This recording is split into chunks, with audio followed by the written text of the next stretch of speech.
Jérémy Aymon, vous êtes le président d'Un rêve, un sourire. À vos côtés, et Flamme de Carmoisan, qui a vu son rêve, un de ses rêves, se réaliser. Alors avant de parler de ton rêve, et Flamme, on va revenir sur l'association Un rêve, un sourire, créée il y a 10 ans en Finistère. Rappelez-nous comment s'est créée cette association. C'était il y a 10 ans.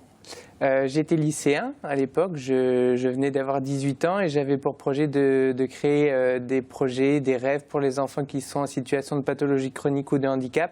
Ça faisait très longtemps et le lendemain de mon anniversaire, j'ai déposé l'association Un rêve, un sourire en préfecture de Brest. Pourquoi ce sujet particulièrement vous donnait envie Je sais pas, c'est quelque chose qui me touchait. J'ai pas de personne dans mon entourage qui souffre de pathologie ou de handicap, mais c'est quelque chose que je devais faire pour les aider et essayer de leur apporter un petit peu de bonheur. Qui peut bénéficier d'un rêve? Ça s'adresse à qui, cette association? Alors nous, on est basé à Brest depuis peu. On était avant sur Ploudaniel, maintenant on est à Brest et on réalise les rêves des enfants, de tous les enfants de toute la France qui ont entre 7 et 17 ans et qui ont soit un handicap physique, un handicap mental ou une pathologie chronique. Donc cette année, on l'a dit, vous célébrez vos 10 ans et vous allez sûrement réaliser votre 100e rêve. Combien de demandes chaque année vous recevez ? On a beaucoup de demandes chaque année. Au fur et à mesure des années qui passent, le nombre de demandes augmente. Donc c'est un nombre important. On doit malheureusement faire des choix parfois. C'est difficile de dire non. On aimerait dire oui à tout le monde. Et c'est parfois compliqué, mais quand on voit ce que Femme a pu réaliser, c'est ça notre récompense. Et justement, parmi ceux qui ont pu réaliser leurs rêves, il y a Flamme. Alors tu as 16 ans, tu as une maladie qui affecte tes capacités motrices. Et raconte-nous ce que tu as vécu il y a quelques semaines. Fais-nous rêver un peu. Mon petit frère m'a inscrit à l'association pour aller voir Roland Garros. En secret? Oui. C'était une surprise? Oui, il n'y avait que mes parents et lui au courant. Et du coup, moi, je devais partir à Paris pour des examens à Robert Debré. Au final, Dominique, le bénévole, est venu et m'a dit « Tu pars pas faire des examens, même pour un rêve ». C'était mieux. Ouais. Et du coup, on a pris l'avion à Brest et on est parti voir Roland Garros. Tu es resté combien de jours à Roland Garros? 2 jours. 2 jours. Donc tu as pu assister à des matchs? Oui. Donc tu as vu des matchs avec qui, par exemple? Djokovic, Murray, Nishikori. Et ça, c'est parce que tu aimais le tennis. J'imagine qu'on t'a pas envoyé à Roland Garros sans raison. J'en ai fait pendant 7 ans et j'ai dû arrêter à cause de mes problèmes de santé. D'accord.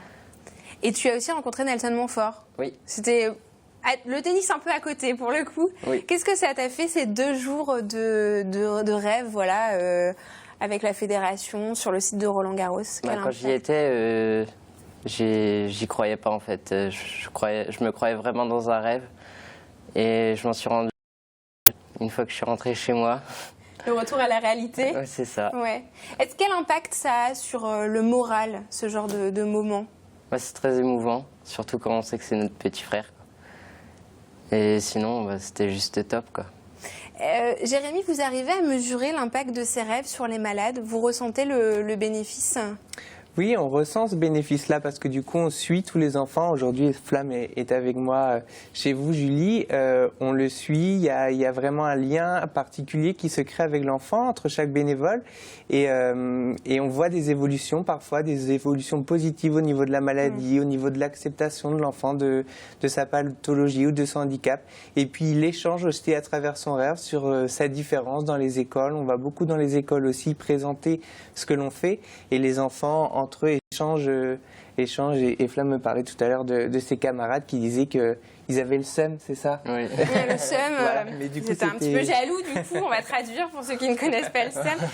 Tu n'étais pas tout seul à Roland Garros, tu étais avec un autre enfant, Clément. Oui. C'est important de partager ces moments aussi?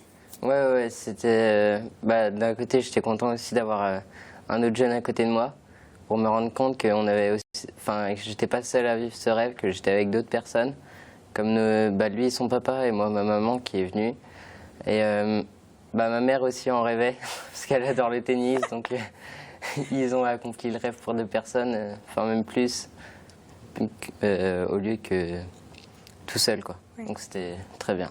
Combien de temps vous mettez pour préparer un rêve, par exemple celui des flammes, l'aéroport, l'arrivée, la prise en charge voilà, sur le site, 2 jours à Roland-Garros, il y a l'hébergement. C'est une grosse préparation quand même, on imagine. Ah oui, c'est une très très lourde logistique avec beaucoup d'interventions extérieures où on doit contacter la Fédération française de tennis par exemple pour EFLAM.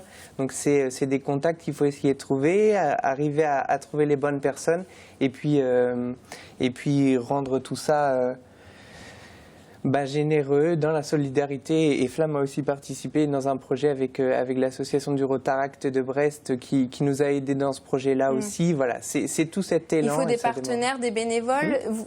L'association agit sur toute la France. Combien de bénévoles participent au quotidien avec vous ? Alors dans mon équipe, on est à peu près une 50aine de bénévoles, une 50aine d'adhérents que je remercie infiniment en tout cas d'être là à mes côtés en tout cas. Et maintenant qu'on est à Brest depuis quelques semaines, on recherche justement des nouvelles personnes qui pourraient nous aider à réaliser toujours plus de rêves et puis atteindre cet objectif de 100 rêves. Du 100 rêves pour les 10 ans. Vous allez donc fêter vos 10 ans cette année. Plusieurs événements sont prévus, notamment un grand loto au Parc des Expositions de Brest le 26 juin, mais aussi un concert le 24 septembre à Plougastel avec Émile et Images, Cookie Dingler, Jean-Pierre Madère.